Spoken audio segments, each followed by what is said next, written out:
Hello and welcome to the Mum Boss Method podcast. Welcome to the last podcast of 2025. Oh my gosh, it has been one hell of a year.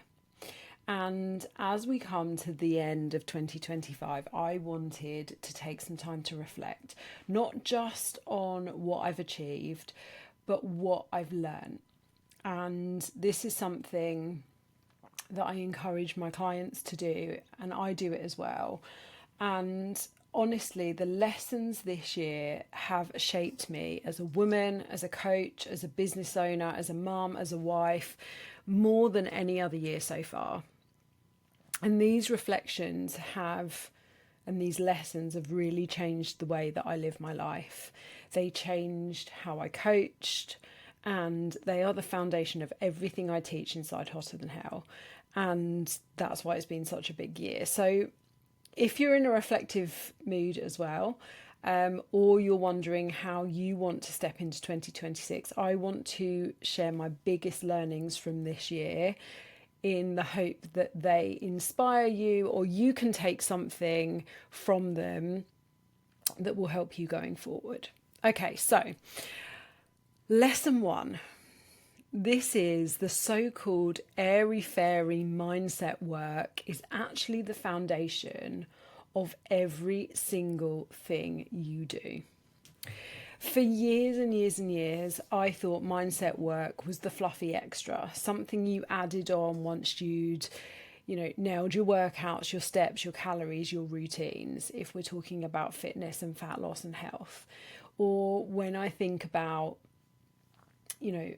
business, it's the mindset work is, the bit that the extra bit you get to do if you've got time. Or in your relationships, it's, kind of an afterthought.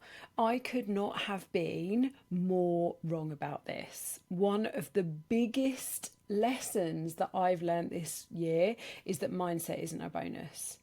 It's the base layer everything else sits on. Because if we go back to health, because that's obviously what this podcast is about, but doing the workouts, hitting your steps, tracking your food, eating well, each of those on their own, and even combined together, they're not enough. Yes, doing them over and over again will get you results. But if you think about it, what are the things that stop you from doing those consistently? It's normally something stressful happens, and it's the way that you emotionally react to that stress. It's normally that, something goes wrong, and so you emotionally react to that. It could be that you get ill and then you tell yourself that it's really hard to get back on track after you've been ill. So without working on your beliefs, on your self-talk, on your reactions to discomfort, on stress and negative emotions, nothing will truly change long term. You might get results for a bit, you might feel good for a few weeks, but eventually you'll break promises to yourself. You'll give up, you'll start again. And that was me for years. I was doing all the right things, if we say that in speech marks, yet I was constantly frustrated, constantly starting again, constantly wondering why it wasn't sticking. And what I realised back then was that I was never addressing the part of me that quit when things felt uncomfortable. I wasn't changing the way that I spoke to myself. I wasn't learning how to sit with boredom. I wasn't learning how to sit with frustration, stress, tiredness. And believe me, with my sleep problems, tiredness is a constant, or even low mood. Because every time I experienced one of those things, I would self-sabotage. And I'm not saying that I learnt to do the mindset work this year, but what I realised very early on in this year is that if I hadn't done the mindset work in the previous years, I would not have achieved everything I achieved this year. I would not have managed to get photo shoot ready for May. I would not have managed to go on holiday with some of our booziest friends and not drink and not hit the button. I wouldn't have managed to give up alcohol for 4 months. Everything changes when you nail that mindset work. And by the way, when I say nail that mindset work, I don't mean do it perfectly. I mean when you recognize that your mindset is slipping. So my body changed, my consistency changed, my confidence changed, my belief in myself changed because I had done that mindset work. And that mindset work was what has enabled me to come through this year and only miss workouts when I've been ill. To come through this year having, lost something like 6 kilograms to get ready for a photo shoot, and then to build another 8 kilograms or so of muscle. It's probably not quite 8 kilograms, if we're honest. Some of that is a little bit of body fat. But, let's say build another 5 or 6 kilograms of muscle in the last 4 months. That was all because I'd done that mindset work. So it's not airy-fairy. It's not a nice to do. It's not a nice to have. It's not a little extra. It's essential. Okay, lesson 2. The boring stuff, repeated over and over again, is what actually works. Now, I was thinking about this in terms of banking today. And I've got a client example to share with you as well, but my banking example goes like this, okay? I opened a Monzo account because my nail lady told me that you can do this 1p savings challenge in a Monzo account. And I don't quite know how it works, but it's a great way of illustrating compounding interest, right? Because each day Monzo take money out of your account and put it into a savings account, and I think each day they take 1p more. So on the first day they take 1p, on the second day they take 2p, on the third day they take 3p. I'd have to do the maths to tell you whether I've got that right. But it's pennies. It starts off as pennies and you don't really notice it. And I think in a year you can save something like £700 just by doing this 1p challenge and not taking the money out. And that's the example of compounding interest. That is a small micro action that is going to be taken every day that I won't notice, and it's actually going to then gift me 700 odd pounds at the end of a year, right? And to bring this back into a conversation I had with a client earlier in the week, people often say to me, it must be so easy for you because this is your job. Let me tell you, it's not easy. Sometimes it's not even that it's hard. Sometimes it's just that it's bloody boring. Getting fitter, losing body fat, building muscle, improving your health, it's mostly about doing the same simple things over and over again. Protein, steps, workouts, water, sleep, not forgetting the mindset work that I mentioned before. There's nothing sexy about that on paper. Those boring basics are boring. The part that's challenging, aside from your mindset, isn't that it's complex, it's the repetition. And the part that I actually enjoy now is watching those boring, unglamorous actions quietly compound into results, which is where I got the Monzo example from at the beginning. And I often compare this to brushing your teeth, right? We brush our teeth twice a day. It's boring. Same routine, same action, no excitement, no dopamine hit. I mean, I don't know about you, but normally for the 2 minutes I'm brushing my teeth in the evening, I'm walking around my bedroom trying to make sure I've got my steps for the day. We don't brush our teeth because it's fun. We do it because we don't want bad breath and we don't want problems later. And yet with our health and with our bodies, we're constantly searching for excitement, for novelty, for hacks, or for motivation. So my lesson here was that I needed to stop looking for it to be exciting. Like, my workouts this year have changed twice. I have literally been maybe 3 times. Beginning of the year, no, I think twice. Like, you could even say 2.5 times, because I think in September they just got tweaked, right? It's not exciting. The exciting thing about my workouts is when I get to go with my best friend, or about the conversations I might have with people in the gym. It's not exciting. I get it done. It's the same thing. I have literally eaten the same breakfasts every day for 12 months. You need to stop looking for it to be exciting and instead start looking for it to be effective. And I'll give you another example. If you've listened to this podcast for a while, you might remember that the year before I did a High Rocks, right? And I did it because it was a bit of a challenge. It was a bit of fun. I hated every bloody second of it. I hated it.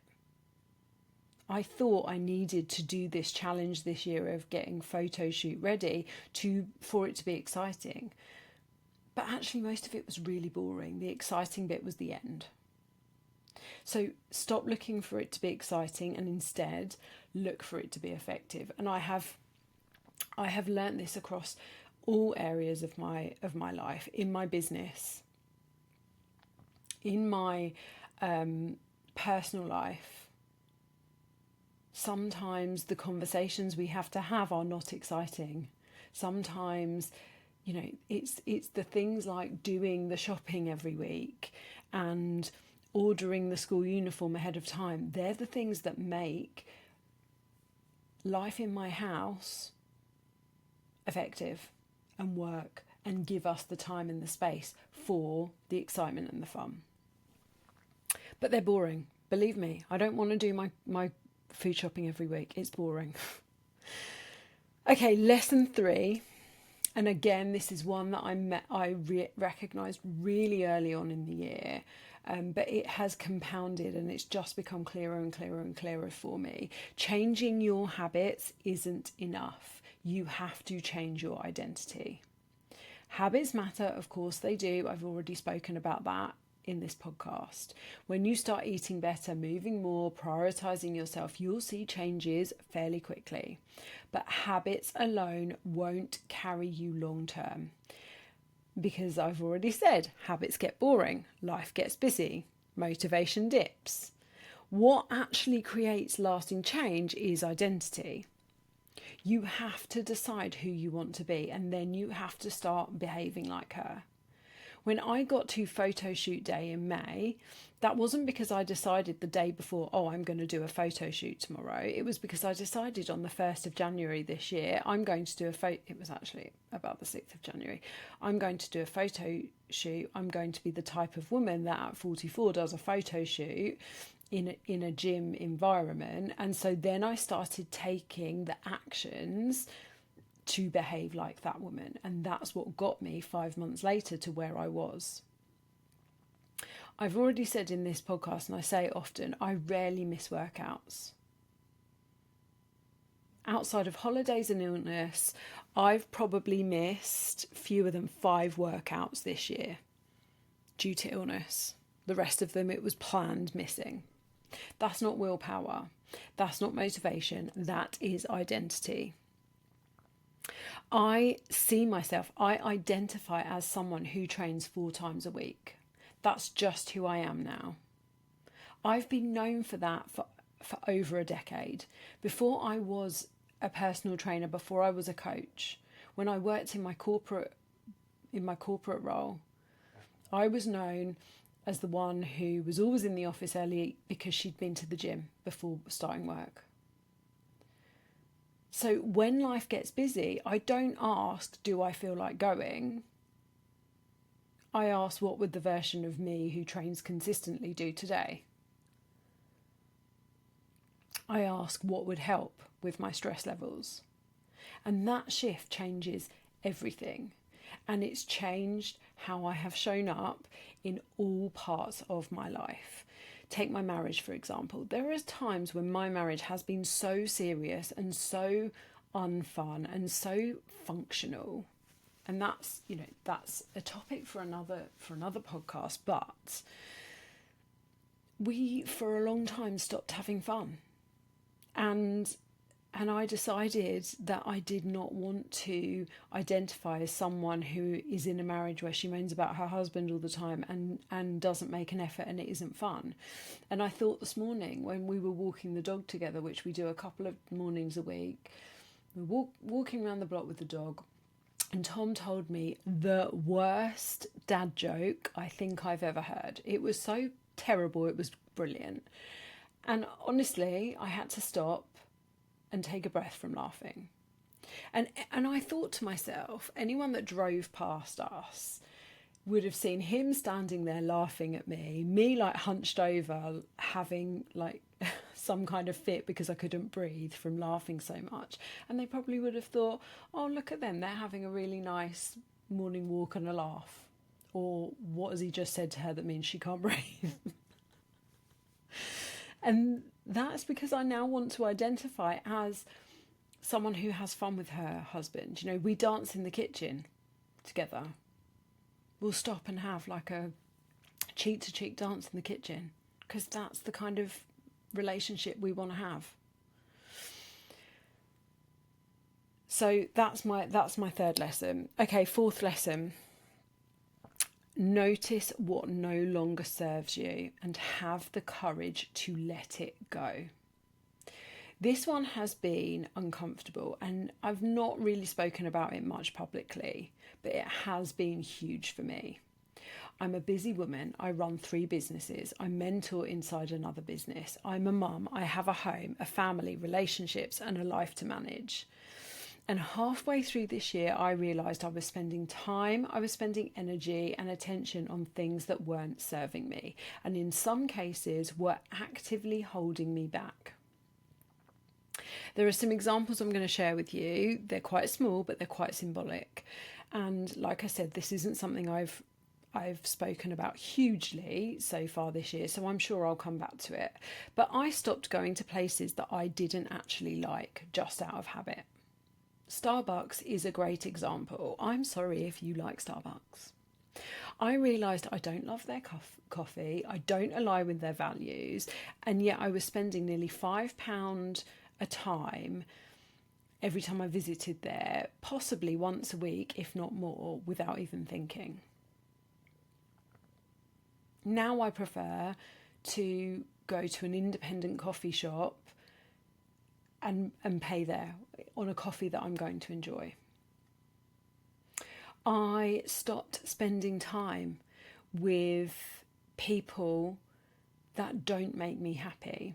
And not all of these were friendships, they're friends of friends. And that's really difficult, because there are certain situations where I know that's possibly made it difficult for my friends because they're friends with someone who just doesn't make me feel good, and so I'm like, if they're going, I'm not going to do it. That might sound really, really harsh. And then there's also examples of stepping back from certain friendships. That wasn't easy and it wasn't done lightly.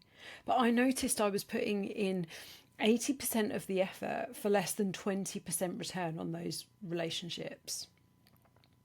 And that no longer aligns with the life that I want to live. And it's not selfish, it's self-respect.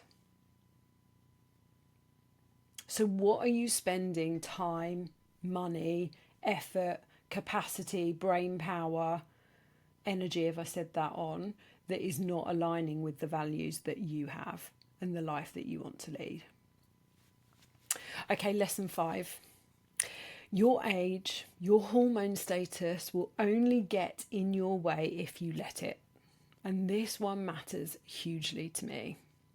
A couple of years ago, when I first met my friend Laura, who is also my coach, I remember saying to her, I could never do a photo shoot like you.